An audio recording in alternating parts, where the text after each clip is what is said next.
All right, hello everyone. Welcome to Cortex Club. Thank you so much for coming. I am very pleased to introduce you Dr. Rancz, who is currently a group leader at the Mediterranean Institute of Neurobiology. Ede did his PhD with Michael Heuser and then was a postdoctoral scientist with Troy Margaret. I think it's fair to say you've done a lot of patching in your life, but has since then branched out and then does what I think is really amazing work, mostly on the vestibular system, looking at it as a model of predictive processing. So once again, I'm very excited to introduce Ede to you today and just ask you to join me in welcoming him.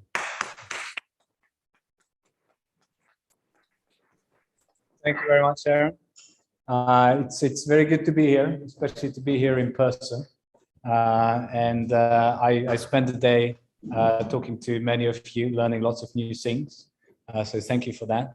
And now I'll have to try to remember my own stuff.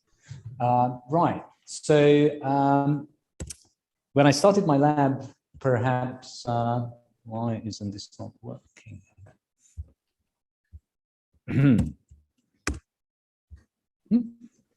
All right, now it's working. Right, so I started my lab 6 years ago or so, and before doing so, I was thinking, okay, what would I like to do? What is really what kind of interests me?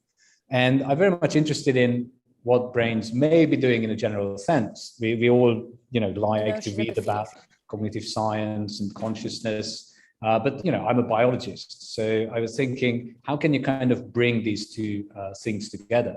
And why I think this is interesting, is important, is illustrated in this very simple painting. Actually, here you have a two-dimensional information reaching your eyes, yet you have a very strong three-dimensional person. And this is just supposed to, in a very simple way, show you what kind of brains do. Brains have limited amount of information, in this case two-dimensional. And it uses like internal models to try to disentangle what's going on in the world. So here, just the shading of basically the shadows gives you the impression that one of the circles is concave and the other is convex.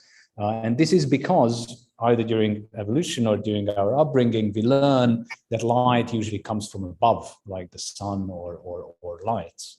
So this simple example here is just kind of giving you the starting point of what you'd like to achieve, is that one very likely function of brains is to predict the world, and not only using external information but using internal models. And this is not a new idea at all. It's been around and formalized at least since the mid-19th century by Helmholtz, but we know kind of more and more how to link it to biology.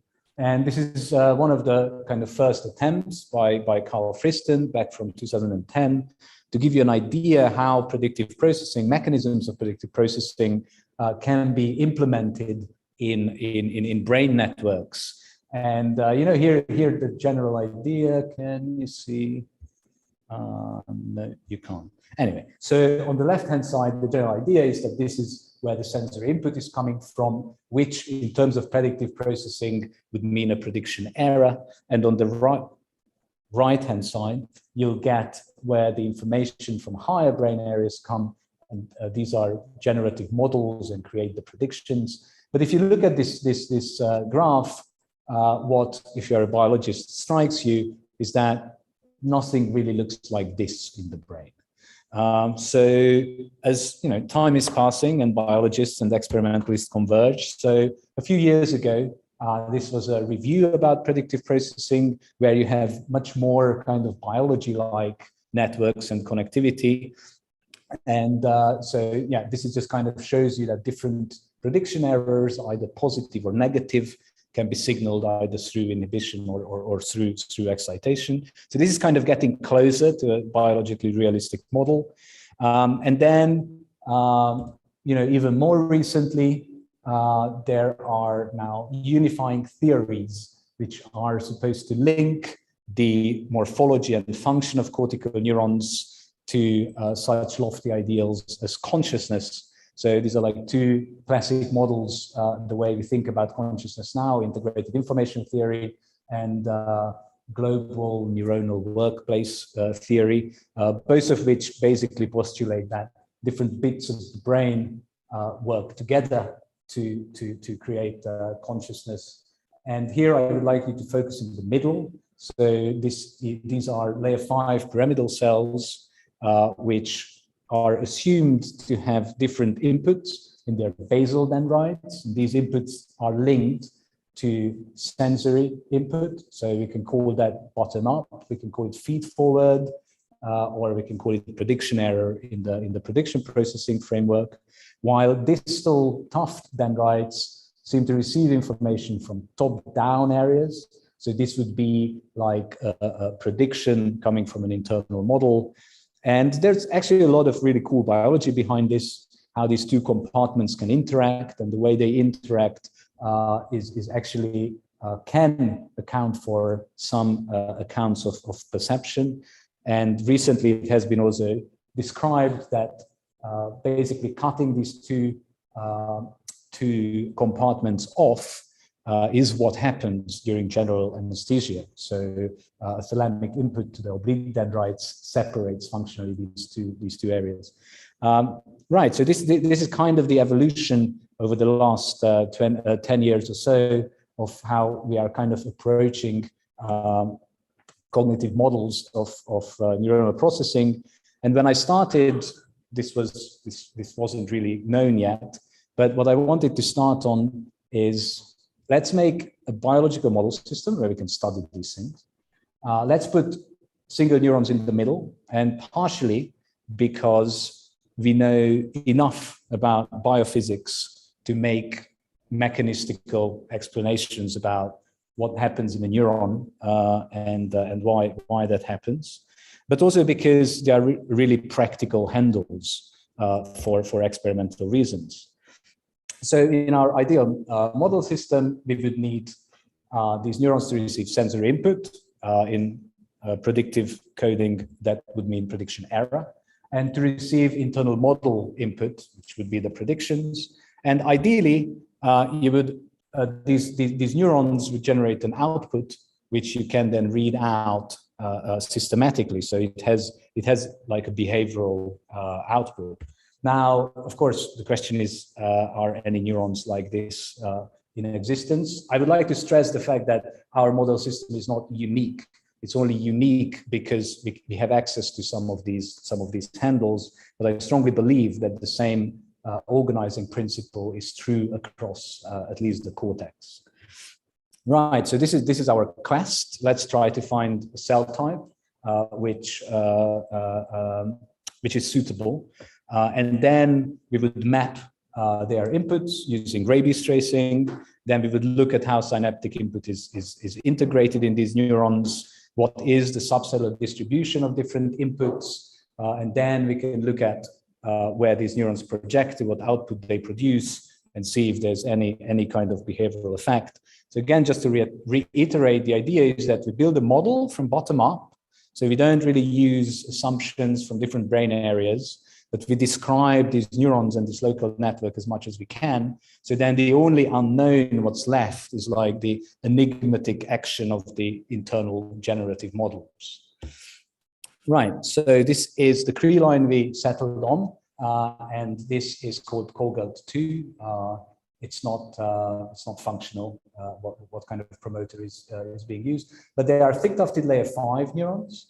They are sparsely expressed in the medial visual cortex, and sparseness is kind of useful for many reasons, like for imaging.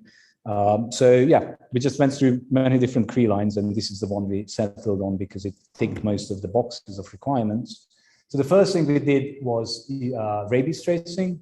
So for the uninitiated, this is a very simple, relatively simple technique where you have to do 2 injections. So Rabies tracing, the rabies virus is known to jump backwards through synapses, but this ability can be genetically removed from it, but we can complement this ability only in a group of group of cells. So what we do basically in the first day, you inject some AAVs, which will allow the rabies virus to jump from these neurons, but only from these neurons.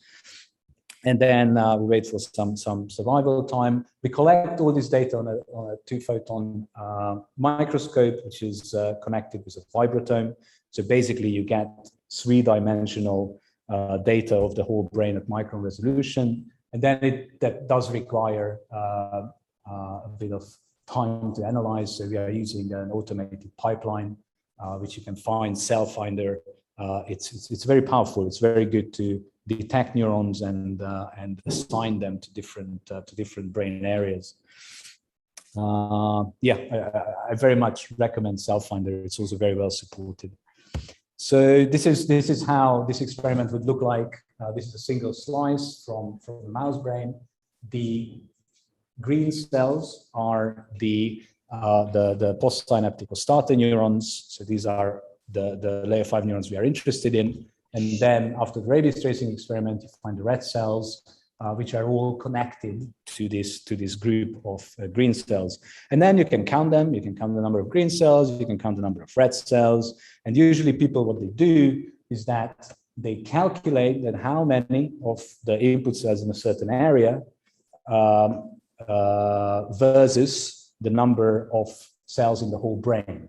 So here what you can see is that, for example, the first area, ventral retrosplenial cortex, contains roughly 15% of the neurons in the whole brain, which project to our target neurons.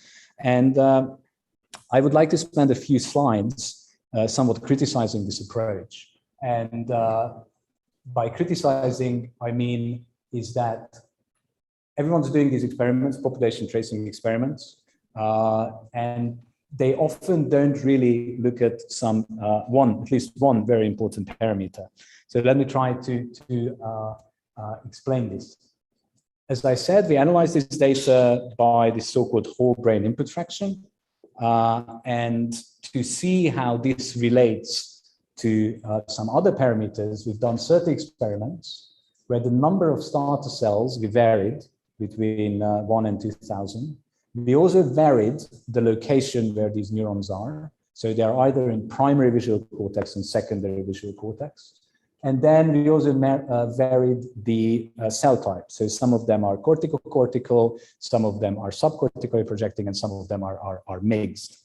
So here's an example. This is the dorsal geniculate. So the blue trace tells you how much of the variance is explained by the number of starter cells. The green one is how much of the variability is explained by the area, and this purple one is by the cell type. So for dorsolateral geniculate, what you expect is that the target area, so primary versus secondary visual cortex, is going to explain the most variability, and this is indeed what you get, right? So this kind of makes sense. But if you look at other brain areas, especially at some cortical areas, you just see the size of the blue bars, right? So in these experiments, it doesn't matter that if primary or secondary visual cortex, it doesn't matter if one cell type or another. What really matters is how many starter cells you had in that experiment. And people very often don't control for it. People very often don't even count the number of starter cells. So just to have a very simple experiment, I will show you the same population of neurons. The only difference is that some of them have low starter numbers and the other have high starter numbers. And this is what you get. You get significant differences in many brain areas. So if you were to do this experiment with the same neurons, and people often publish these that, hey, look, they have different inputs from, say, the claustrum. And that's actually not true. This is the same neurons, but they just have a different number of starter cells.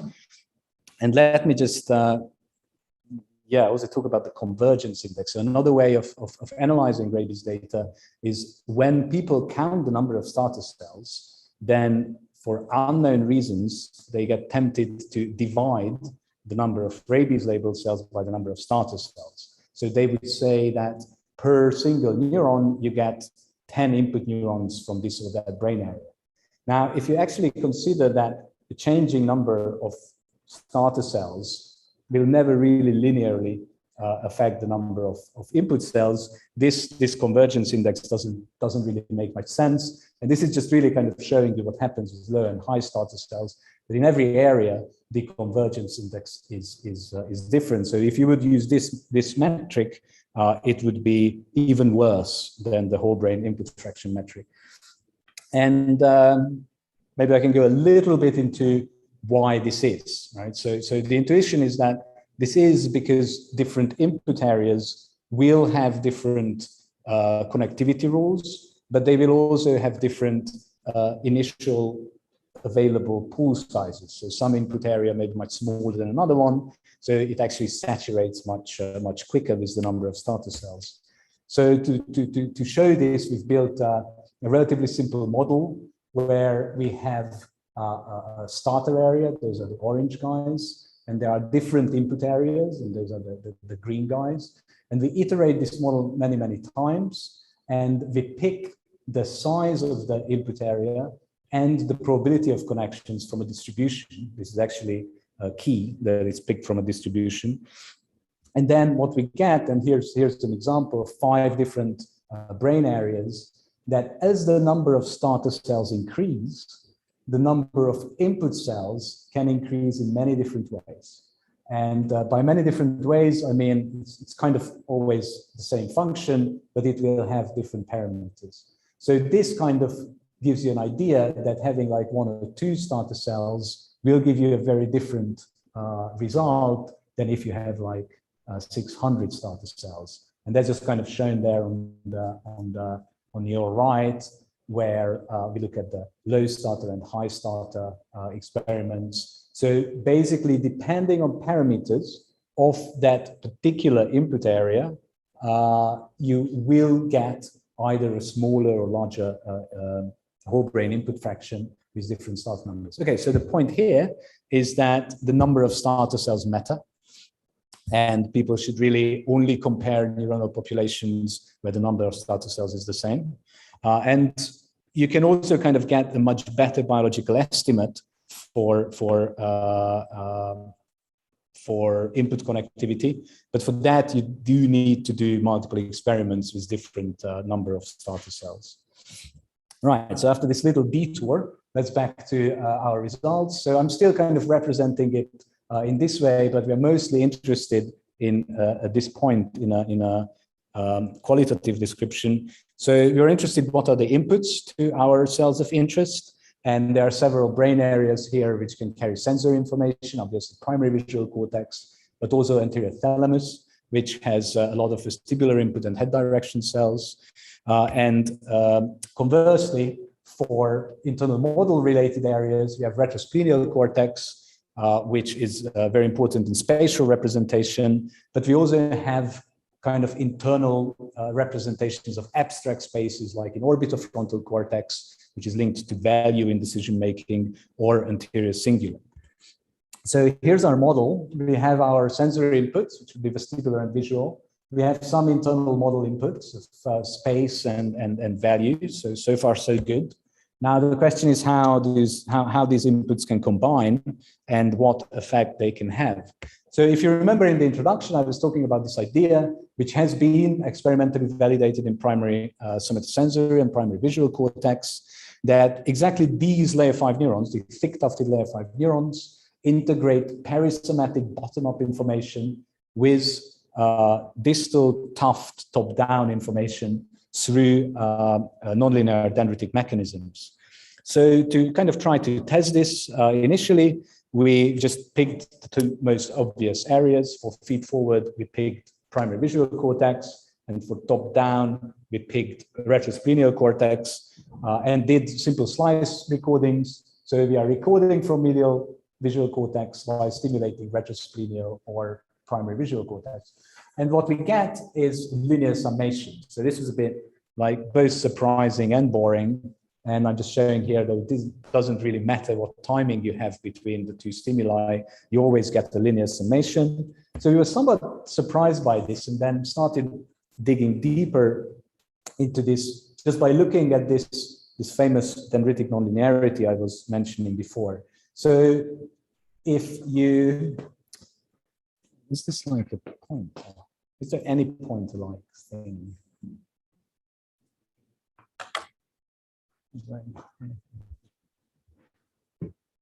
Anyway, so yeah, great.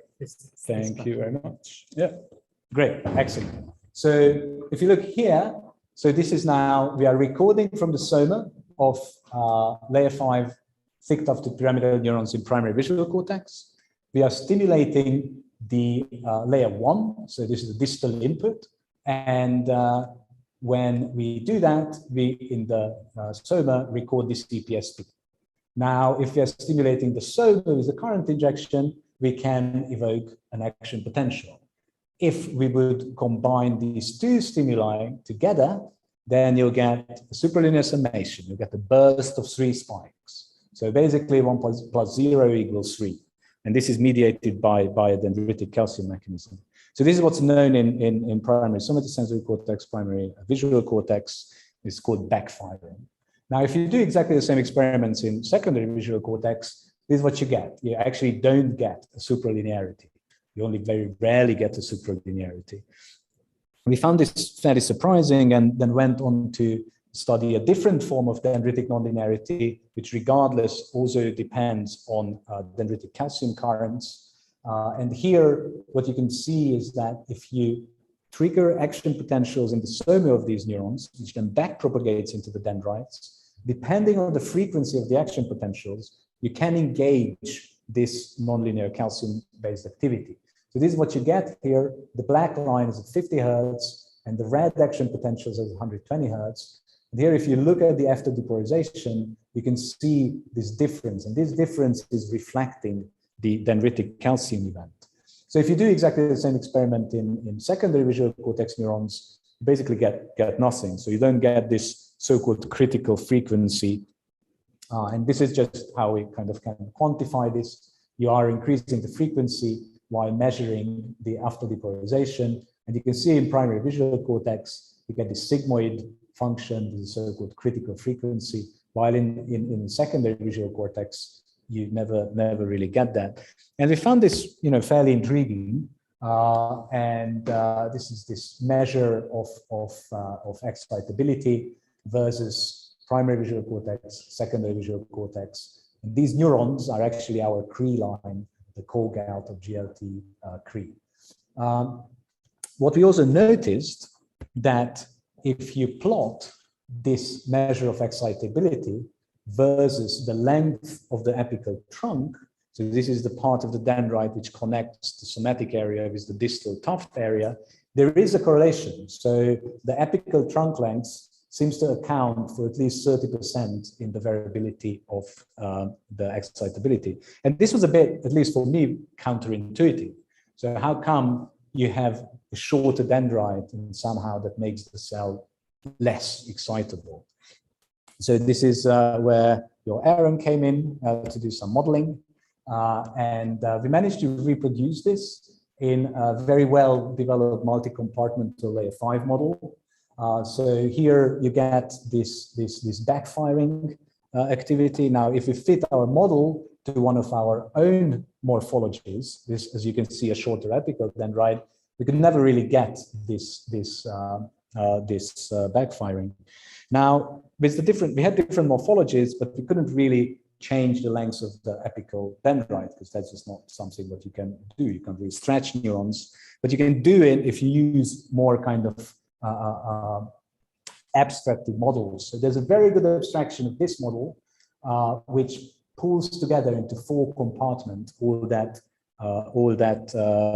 dendritic tree, which again reproduces very well the backfiring.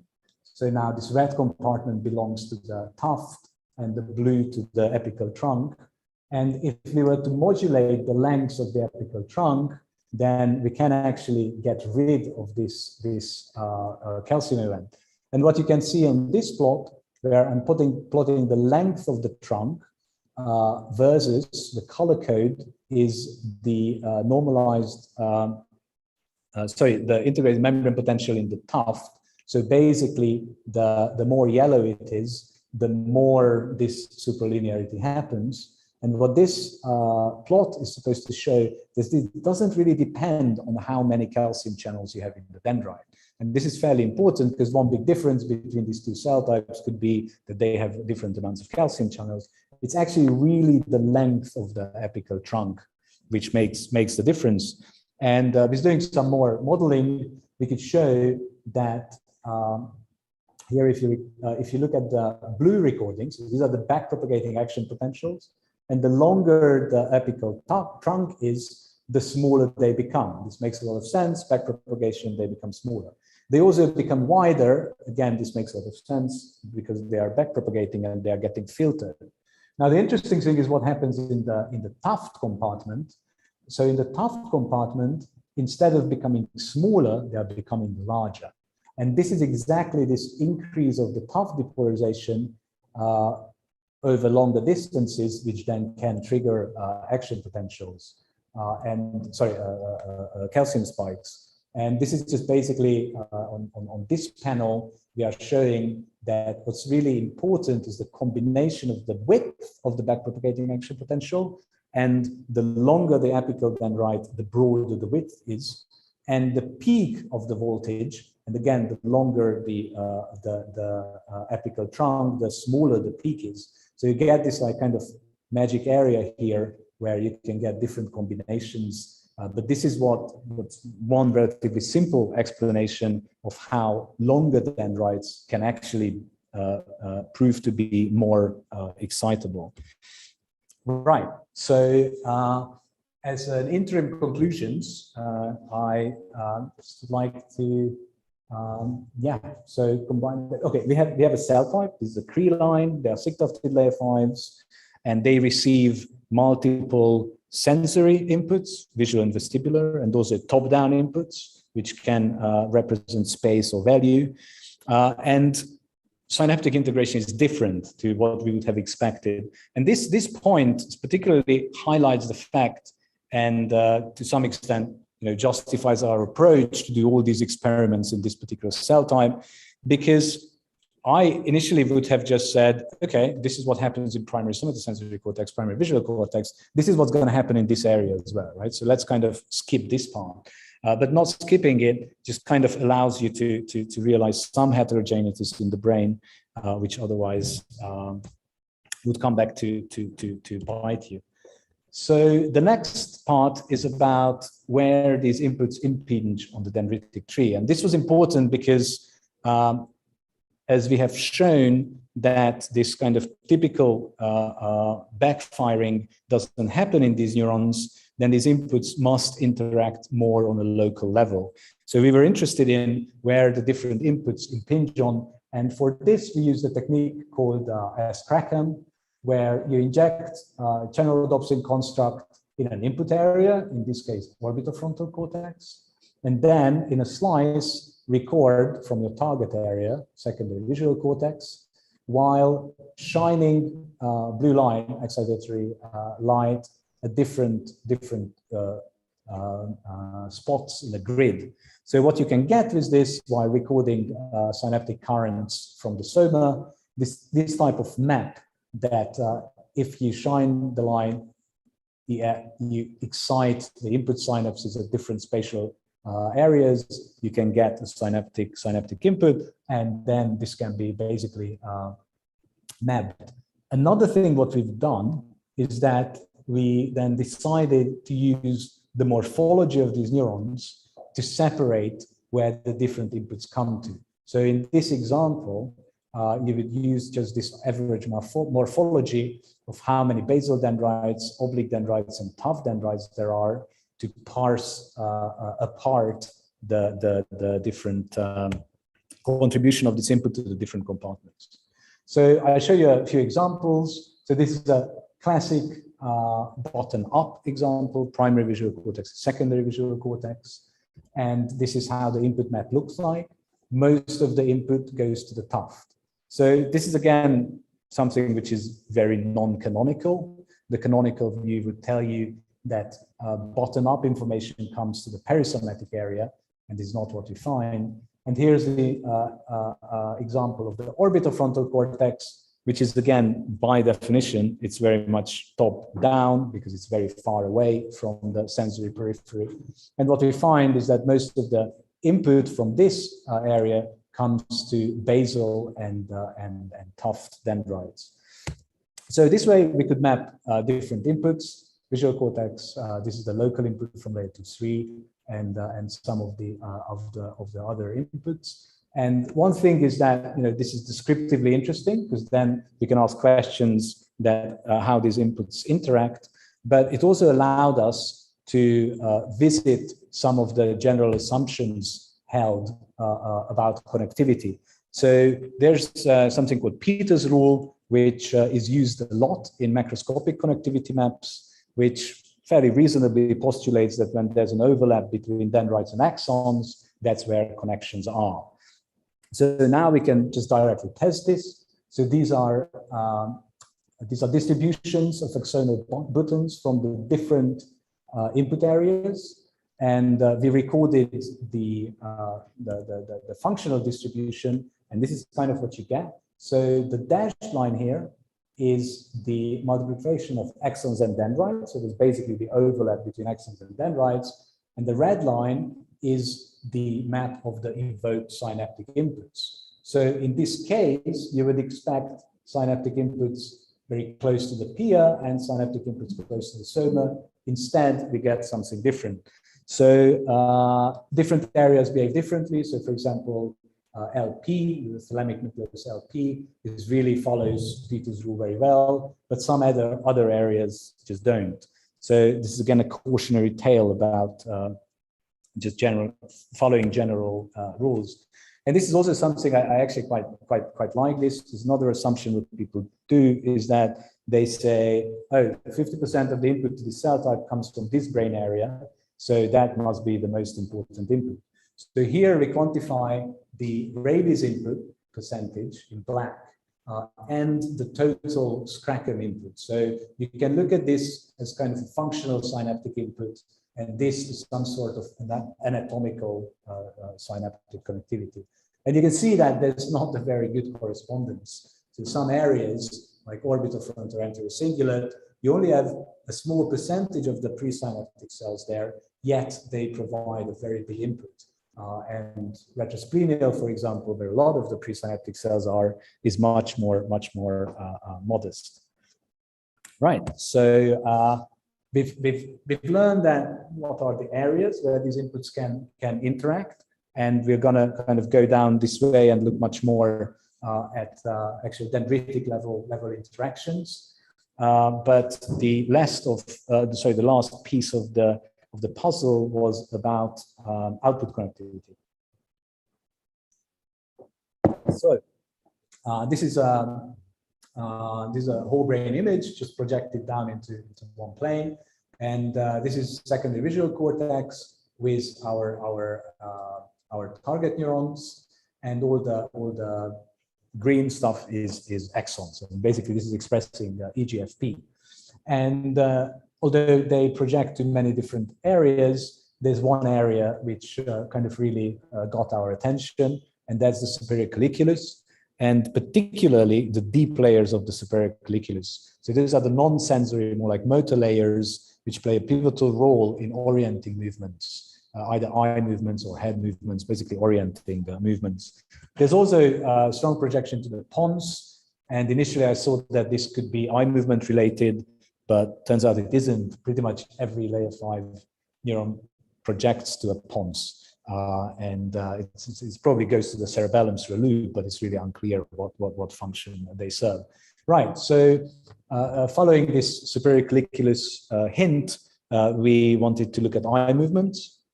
So to do this, we know that the neurons of our interest receive vestibular and visual input. So we really wanted to challenge these neurons as much as we can. So we wanted to stimulate both vestibularly, which will engage the vestibular ocular reflex, but we also wanted to stimulate this moving visual field, which will then engage the optokinetic reflex. And to do that, we just put the animals on a rotation platform so we could rotate them physically to engage the vestibular system, and also move a grating around them to engage the optokinetic reflex. And at the same time, we just recorded this video, the pupil, and used deep lab cut to follow its position. So this is what you get under control conditions. What happens is that you rotate both the animal and the visual field, and the eye slowly follows the movement, and then there's a quick saccades back, and slowly follows and quickly saccades back. Now, we express ChannelRhodopsin only in these neurons. And here I want to press again how sparsely they express. So we are talking about a few hundred neurons per hemisphere. So if we express ChannelRhodopsin in them, we shine light on secondary visual cortex, that we will disrupt a few hundred neurons in this area. Yet what we get as an effect is a fairly drastic disorganization of the eye movements. So instead of following the visual movement and then saccading, resetting back, you get like kind of this mixed up stuff. So to me, this was fairly surprising, but also good news. So we have a systemic readout, and we calculated this just by looking at the amplitude and duration of these signals. And what you see is that they kind of cluster very nicely under control conditions. And when you activate these neurons with the laser, I mean, basically we are activating them synchronously. So in many ways, you are just really mucking up whatever coding that network does. So what you get is a disorganization of the eye movements. Right. So we are in a position where we kind of ticked most of the things we wanted for our model. The last things being where the output is and what output that can do. So having this model now, we know what the sensory input is. We know that the behavioral output can be. So now what we want to do is really control the sensory input, right? So this is where the interesting stuff happens, that you control the visual and the vestibular input, and now you can introduce sensory mismatches where you would expect the internal models to step in and get updated. So to do this, we wanted to control the visual input, and that's very well achieved with virtual reality setups. But we also wanted to control the vestibular input. So to do this, just basically built a classic styrofoam ball setup, but put it on a rotational motor. And so this took me roughly 2 years to cobble it together with duct tape, and then I hired an engineer, and 3 months later we have this. So it's nice to have experts. And what we have now, and we are just writing this up, is a truly open source setup where most of it can be laser cutted or 3D printed, or it's off the shelf. We are talking about a few £1,000 really to build the whole thing. It's very modular, so you can have, for example, a reward delivery or camera for pupil measurement. We also have a fancy hat holder which has 6 degrees of freedom, so you can actually align the skull very well. This is, for example, very important for imaging, because if you would want to image a rotating animal, you really need the cover slip to be totally perpendicular to the incoming laser line. And this is how it looks like in real life. So you can see this is all 3D printed or solid stuff. And this is how it looks like when the animal is on it. This is the head of the animal. You can see one of the eyes. This is the hat holder. This is the styrofoam ball. This is just the IR light from the optical sensor measuring the ball. Here you have 2 screens, and this is a side view. So this is the head of the animal, and these are the 2 screens what it sees. And again, the good thing about this that you can, we have control of the motor. So we can deliver vestibular stimulus, like kind of normal kind of open loop mode, but we can also use it in a closed loop mode. So that means that we read out the movement of the styrofoam ball, and we can feed that back into the motor. So the animal can practically navigate itself in this rotational space. And this is what this kind of video is showing. You can see the whole setup is moving depending on how the animal is moving, and I'm plotting here the trajectory. Now, what's fairly interesting about this, that this is probably the 3rd time the animal has been on the setup. So if you engage this feedback, they really kind of get used to it much quicker, and they seem to like it, and they don't just kind of spin the visual world around. They seem to actually really work well in this. And just some little example to show you that giving back this vestibular input is important for navigation. So what I'm showing here are head direction cells recorded from postsubiculum, and this is the position of the animal, and these raster guys are action potentials. So when you're passively rotating the animal, you get head direction activity, which is there in passive rotation as well, but it's not there in head-fixed stationary animals. And when the animal is rotating itself, then this activity is again there. So the receptive fields is very similar, and we have a handful of cells. The preferred directions are very similar, and peak firing rates. So this kind of just suggests that at least the head direction system is recruited in this way. So you would expect them to navigate better, if you wish. So I just have a few more slides on kind of future directions and hammering home the message. So what my lab works on is really trying to get to know as much about these layer 5 neurons as we can. We know from input connectivity to input integration, and by being able to control the sensory environment and record systemic outputs, let that be neuronal firing or eye movements, we can kind of build this model system so we can interrogate into the models.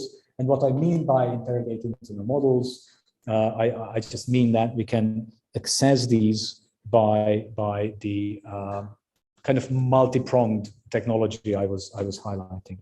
And interesting experiments you can do, and we are just starting to do these experiments to look at different tasks, let that be a learning task or sorry, I lost my thought here. So yeah, what I'm trying to say is that when you want to interrogate these internal models, then you can not only interrogate them, but you can also look at them, how they develop. So if you just think about the simple task of an animal being rewarded at a certain physical location in space, you can kind of teach them and see if they generalize along the space or not. You can record during this time, so you can see how the internal model is being developed. And by using prediction errors, you can look at how the internal models work. And the other part, I mean, there are many things missing from this model, obviously, and that's what we are working on, is to extend it. One thing which is painfully missing is GABAergic inhibition. So we are just doing experiments of stimulating these different input areas like orbitofrontal and see how the network inhibition, for example, the layer 5s receive, but also neuromodulation. I mean, obviously, all models of cognitive processing and predictive coding, neuromodulators play a very important role. Right, so this work has been done at the Francis Crick Institute, where I was based before, and Alex was a postdoc in the lab. She did most of the rabies analysis experiments, but also a lot of the work on the vestibular platform. Alessandro did most of the slice recordings. Aaron did the modeling part. Here you have Charlie, who was the engineer who worked on the vestibular platform. I didn't have a lot of time to talk about Jivan's work, and Bogdan helped with the vestibular platform initially. And finally, most importantly, my lab is recruiting for PhD students and postdocs. This up here is the view from my terrace yesterday morning.